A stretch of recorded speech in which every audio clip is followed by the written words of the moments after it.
How many of you remember Joe and his two robot friends that he built? Or how many of you remember Rhonda Shear and Gilbert Godfrey? I loved TV growing up. It was a great outlet to me, and it's one of those things that I just really, really got engrossed in. One of my favorite things as a young kid was staying up late and watching USA Up All Night.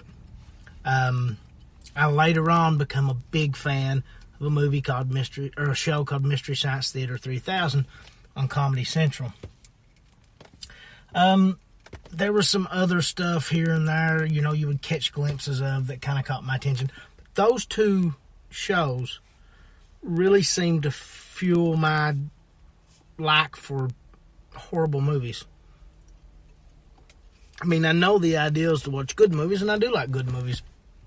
There's a lot of movies I watch that I think are excellent movies, but there's a lot of movies that I watch and enjoy that are just horrible movies, and I like them because of that. So, the first thing I like to do is talk about a couple of those movies that I like that a lot of people consider to be really bad movies, some of which I don't agree with. One of the first one that pops up to me is Howard the Duck. Everyone just hates Howard the Duck. I don't get it. Thought it was a great movie. Loved it as a kid. Then there's movies, like The Room. The Room is atrocious. It's horrible from one end to the other, but it's so bad that it's so funny and it's so good. To me, The Room and Samurai Cop are the two best, worst movies of all time. I love them. But there were others. I mean, the 80s alone were full of them. The Toxic Avenger movies weren't great. They were like B movies, but I did like them, even though that's really not my genre of movie. In that same vein, to me, Class of Nukem High is maybe a little worse version of Toxic Avenger, but I thought it was good. And that led to movies like Hell Comes to Frogtown. Reefer Madness, thought to be a horrible movie. Plan 9 from Outer Space by Ed Wood. I mean, you get Bela Lugosi for a second, then you get this other guy. And it's horribly thrown together, and it's fun because of that. One movie I remember watching and really liking, and I know I seen it on Mystery Science Theater 3000, but it very well may have been on USA Up All Night as well, was Santa Claus Conquers the Martians. There were some mainstream bad movies like Superman 4, The Quest for Peace. There's people that hated that, but I seen it as a young kid and loved it just because it was Superman. Looking back, I realized how bad it is, but I still kind of like it. I liked Garbage Pail Kids, Mac and Me, both considered to be bad movies, but I thought they were pretty good. The Dirtbag Kid, I loved that movie. I thought it was good. A lot of people knock it. A lot of people knock Rad, a movie I really like. Killer Clowns from Outer Space. I'm not a horror movie person, but I thought it was funny and bad on a good level, and I just really liked it. Masters of the Universe, the only He-Man movie we ever got, and one that most people really seem to hate. And I mean, it's not the best all around, but I've watched it numerous times, and I don't know, I kind of like it. There's a movie called Enter the Ninja, and I want to say I seen it maybe on USA Up All Night or Mystery Science Theater. I'd have to go back and look. I'm not really sure. There's a movie called Hard Ticket to Hawaii that I've never seen that is widely renowned as being one of the worst movies ever. It's definitely something I'd like to check out. Now, if you have Netflix, there's some movies on there that kind of fall into this category, I guess, in a way. Mac and Me, the Mystery Science Theater 3000 episode, which is a newer episode, is available on Netflix right now.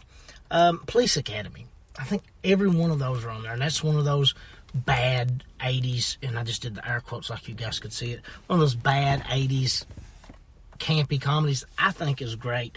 And I like a lot of the sequels as well. So, I mean, The Last Dragon was on there. I don't know if it still is. Evil Dead gets thrown into that category sometimes. I think it's a pretty good movie. I far prefer Army of Darkness, but, it is what it is. USA Up All Night first come out, on January 7th of 1989, and it said it had 900 plus episodes. I don't remember at what point I started watching it. I remember a lot of movies, and I can sit down and give you, but they had everything. Assault of the Killer Bimbos, Assault of the Party Nerds, Bikini Car Wash, Malibu Bikini Shop, Buried Alive, but I think that might have been called Beyond the Darkness or something. I think there was a double. It's one of them weird 80s, it had two names thing. Nukem High, Cheerleader Camp, Cheerleader Beach Party. Anything basically with the word cheerleader, beach, or bikini is pretty well in there. The first time I ever seen Porky's was on USA Up All Night. Now the Comet was on there. I remember the Puppet Master movies being on there. Two of my favorites as a kid, a lot of my favorites were the campy teen stuff. I really liked Ski Patrol and Ski School. Again, anything with camp, summer camp, sleepaway camp, almost anything of that and was on there. Then there was the Vice Academy series. I think there were like maybe 5 or 6 of those, kind of in the vein of the police academies. But USA Up All Night is also a place that I saw some big movies for the first time. The first time I seen Caddyshack was on USA Up All Night. I want to say the first time I seen Blues Brothers was on USA Up All Night. I don't know it's the first time I seen it, but I remember watching Can't Buy Me Love on there. But the Conan series, I remember very well seeing Conan the Destroyer on USA Up All Night. They had Army of Darkness, Big Top Pee-wee, Hell Comes to Frogtown. I remember seeing those there. The thing I'm not 100% sure on is the Beastmaster movie. I was a big fan of Conan, Red Sonja, and the Beastmaster. I know I seen Conan the Destroyer on USA Up All Night. I'm not sure if that's the first place or if I ever seen Beastmaster. It very well could have been on there. I was a big fan of both hosts. Like, I thought Gilbert Godfrey was funny and kooky, and I liked that. I thought Rhonda Shear was awesome. I liked them introducing the movies. I like having a host. I like that. It was a good part of the show to me. Them interacting and talking. Like, I don't know. It's something that you don't really see as much, or at least I don't know. I don't really watch cable TV today, but it's not something that I know of really happening as much today. But a show like that with retro B bad movies would get me back. I don't know. It's something that I've always been attracted to for whatever reason, those types of movies. You know, action movies from the 80s made me want to learn to martial arts, and you know, it got me in just so obsessed with fighting and all these things. And a lot of those movies made me want to act. And a lot of the comedies from the 80s and 70s and 90s made me want to be funny and try to make people laugh. A lot of the movies, the bad B movies that I seen on USA Up All Night, didn't make me want to do anything other than watch them and enjoy them. It was a different experience for me to watch those types of movies. And I liked the presentation. I liked the way USA Up All Night delivered it. The USA Channel easily in my childhood was my favorite television channel. I hear people talk all the time about MTV, and I'm huge into music. And I hear a lot of people talk about like Nickelodeon and things like that. And I remember liking Nickelodeon. I remember liking Nick at Night. But as a whole, I mean, I had USA Cartoon Express in the mornings. I had USA Up All Night, even when I was younger. But as I got older, you know, I stayed into that. They had wrestling. They had MacGyver. And they played most of the Beastmaster and Conan movies on a pretty regular loop, it seemed like. So, USA Network was a big network for me. And USA Up All Night was a huge show for me. It's a weird ideal. I mean, and maybe that's... I didn't realize they had that many episodes. I think it went from 89 to almost 2000. It was up there. It was up in the 90s. It was on in 97 and 98. Seems like I still remember watching it. So it had a good run. So apparently it was somewhat popular. But it's amazing how such bad movies are so popular. But I love them, and I'm enthralled with them. And I like that presentation. Like I said, having that host, it kind of reminds you of the Spenguli or the Elvira or the Joe Bob Briggs kind of presentation. That's neat. You know, I like the little interactions, the little things in between movies with all those people. And I was always in love with Elvira. I want to say, I'm not 100% sure, but I feel like Elvira guest hosted a couple of USA Up All Nights. And when I was younger, quite a bit younger, I mean, very young, I had two cousins that were older than me, Tammy and Tracy, that watched me a lot, and they watched a lot of horror. And I remember a lot of people around me watching a lot of horror movies. I'm not big into horror now, but I guess that helped me as a kid because I never was afraid of horror. And maybe that's why I'm not as big into it now. Like, especially the blood and gut stuff, I'm just kind of grossed out by. But I seen a lot of horror on USA Up All Night, you know, and I remember getting around Halloween in that time, like, you would get, I know the Nightmare on Elm Streets were on there. I know the Halloweens were on there. Seems like I remember the Friday the 13th from there. But like I said, I remember the Puppet Masters. I remember a lot of lower level horror movies as well. Like, you know, things that I wouldn't know the name of off the top of my head. But seeing Army of Darkness on there was fun. That's what first got me into Army of Darkness. I was always excited, you know, and as I got older, you know, you had the Silk Stockings on USA. You had Duckman. I love Duckman. Then you had USA Up All Night. So because it transitioned from the younger side of me with the wrestling and the cartoons into the older preteens and teen side, you know, wanting that edgier stuff. And I always felt like I got it from there. But I remember being excited, you know.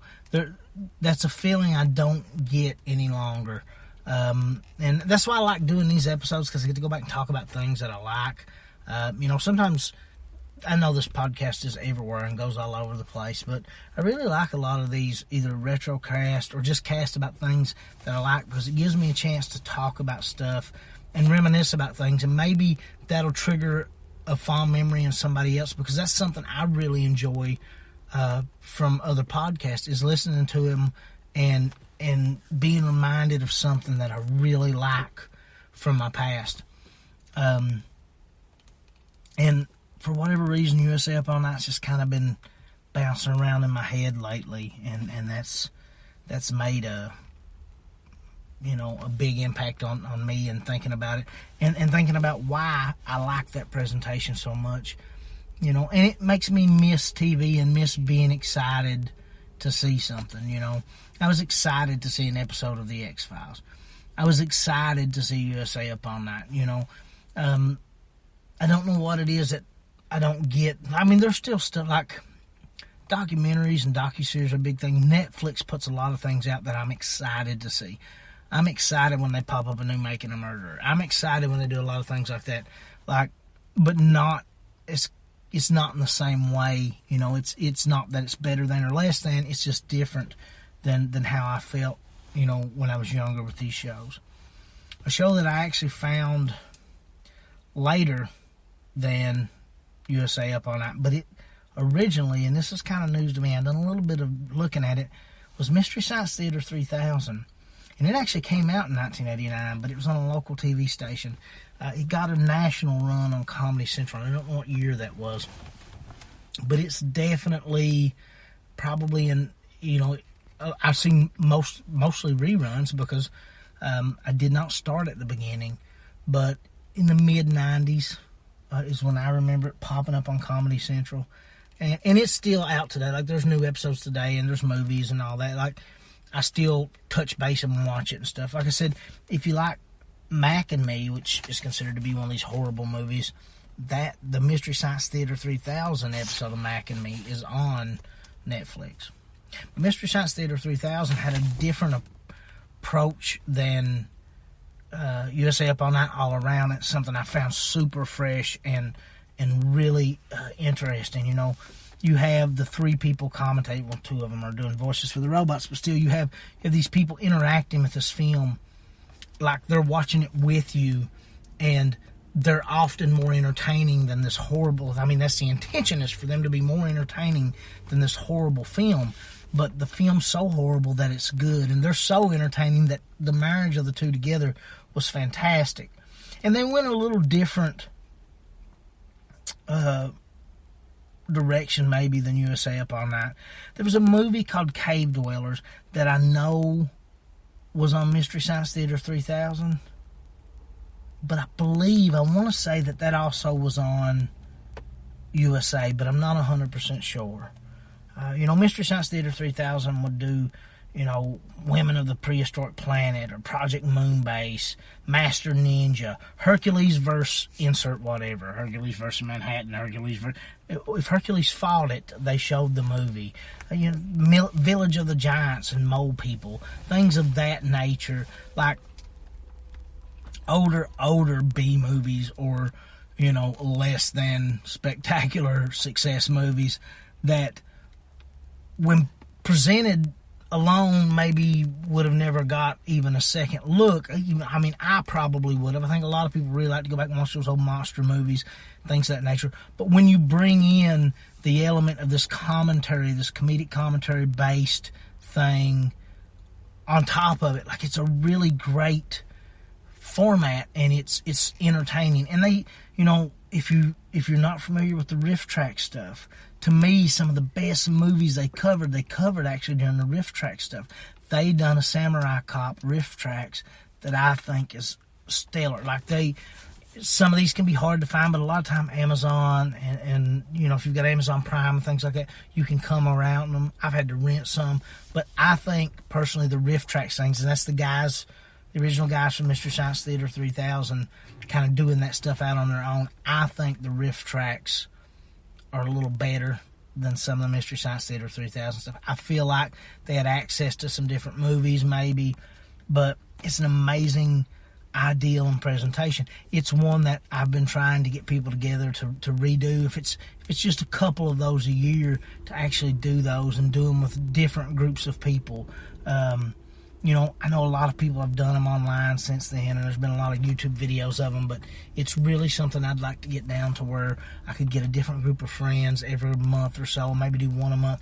I really like that format, and it's something that, again, I was excited to watch. When it come on Comedy Central, I was excited to watch it. And I was a huge stand-up fan, so in the 90s, Comedy Central became a big staple for me as well, just like USA. I mean, I loved watching the segments of these comedians doing their different, you know, sets. I really liked it. I've always wanted to do stand-up, and I really enjoyed that.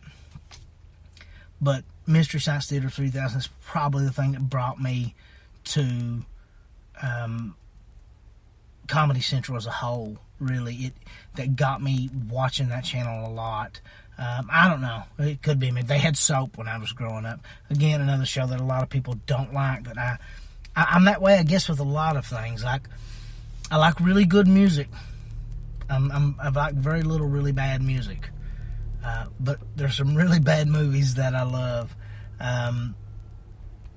And I say that, and a lot of people always look at me weird, and they're like, well, what do you mean, like, you like bad movies? I would say, watch these three movies, and you will understand exactly what I mean. The first one I recommend, above all, is Samurai Cop. The dialogue, the writing, the fact that they didn't finish the movie in the first shooting, and like the final fight scene, in the initial recording of the movie, the star has long black hair. Something happens, they delay, put off the movie, he goes, does something else, and cuts all his hair off. And in this final fight scene, you have these flashes between him and this horrible wig, and then him with real long hair. It's just things like that. Like, it's so horribly made that it's so funny.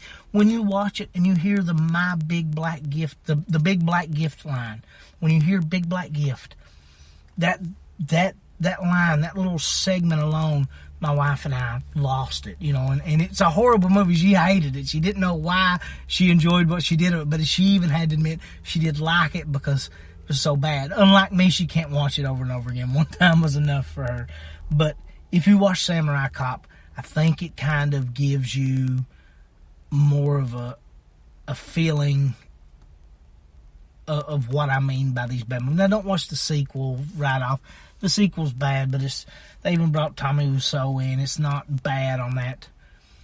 Now, the second movie I would recommend, and these could be watched in any order because both of them are fairly equal to me, is The Room with Tommy Wiseau. The original. There's a movie made about the making of it now.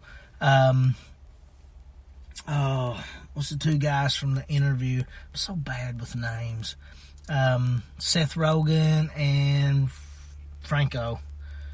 Anyway, they do a great job, and that movie is a newer movie, been released in the last couple years. I don't remember what it's called. But anyway, it's about The Room. It wouldn't be hard to find. I'm having a blank. I've watched the movie twice. It's a great movie, but watch The Room before you watch it. The Room is the most entertaining, maybe, of all of them, because you feel like maybe it's even meant to be a comedy until you go back and kind of get some of the backstory, do some research on Tommy Wiseau, and watch this newer movie with Franco and Rogen. Like, then you see, okay, you know, this guy is serious. This wasn't a serious attempt, but The Room is an excellent bad movie, and it's one of those that I think everybody should kind of see. You know, Plan 9 from Outer Space has some of those same elements, like with losing an actor and having to use somebody else. So it could be in that top 3, but probably Enter the Ninja might be there for me. I mean, that's something that, especially if you're an action person, you want to see bad action. That could get you there and get you there pretty easy. I mean, it is pretty bad all the way around. It's one of those movies that that you watch it and you know, you're like, wow, can I make it through this? But once you do, you enjoy the fact that you made it through. It's almost like a badge of honor. There's another one called Raiders of Atlantis. I've only seen one time, but it was pretty bad. And it was on those lists. And if you look at these lists, like, I mean, a lot of these lists have newer movies on there as well. You know, I see a lot of them with the or Geely or whatever, the Jennifer Lopez movie. Like, that's supposed to be really bad. A lot of them have, you know, different things on it. Maybe I don't necessarily think are same caliber of bad of these movies, but The Room is pretty commonly right on 1 or 2 on those lists. Samurai Cop's usually right there at 1 or 2. Hard Ticket to Hawaii is usually right around 1 or 2. Again, I have not seen it yet, but I'm going to watch it. Birdemic is one I've seen years and years ago when, well, not that, a couple years ago, and I don't really remember a whole lot of it, so it wasn't bad enough to be super funny to make me, but Birdemic's always on those lists. And then, like I said, there's a lot of movies on those lists, like Howard the Duck, that I think's a great movie. You know, and that's the great thing about the internet now is you can access those movies. Like, you can get those movies, and you can even find a lot of these. Like, Samurai Cop used to be super hard to find, but I found it on Amazon not too long back. And like I said, there's a riff tracks of it out there. There's a riff tracks of some of these movies that are really good. There's some movies that I can't remember the name of that are super bad but super good, and Riff Tracks has covered most of those. So definitely check out the Riff Track stuff. But I think that I know that my love for these really bad movies come from USA Up All Night and Mystery Science Theater 3000, and then later on from Riff Tracks. And I really miss having that type of opportunity to you know, that type of viewing option as far as TV goes, which, like I said, Mystery Science Theater 3000, Netflix always seems to be doing something with it, dabbling with it in some way. I really would like to see just a release of maybe USA Up All Night with the bumpers and the commentary in between the movies, you know, for a couple of my favorite movies. Like maybe they could do some of the really unknowns, some of the really bads, and some of the really popular movies that ended up, you know, maybe come out with a, you know, 5-disc set or something. That would be awesome. You know, Mystery Science Theater 3000 is something that's kind of fun to go back and watch occasionally. I think for me, I would prefer to have the riff tracks on DVD, and they very well may release those. I've never looked, but I think I would prefer the riff tracks on DVD as opposed to, just because of the movies. The movies are a little better. There's a little more, I have more interest in those movies. The bad movies when I was younger, and that's like, I always say that and people are like, oh, what do you mean? Like, what do you mean you like bad movies? Well, that's what I mean. Like I said, if nothing else, watch Samurai Cop and The Room and you'll understand. The Room is the generic one that everybody watches, but it's still so bad it's good, and it's hilarious. Me and my wife laughed ourselves to death. It's a really good bad movie. Hit me up, leave a comment on the video, or send me an email at authorjperk@gmail.com. Twitter's at jperk213. The Instagram's author_J Perkins. The YouTube is J Perkins. Send me an email, comment on the video, like, subscribe, share, do all that stuff. And if you've got an idea for an episode, like I know I've got 5 or 6 suggestions back cataloged, but if you do, send them to me, and I'm gonna try. I'm really need to go through these emails, but I'm lazy and I've had a lot going on lately. Don't die in the apocalypse.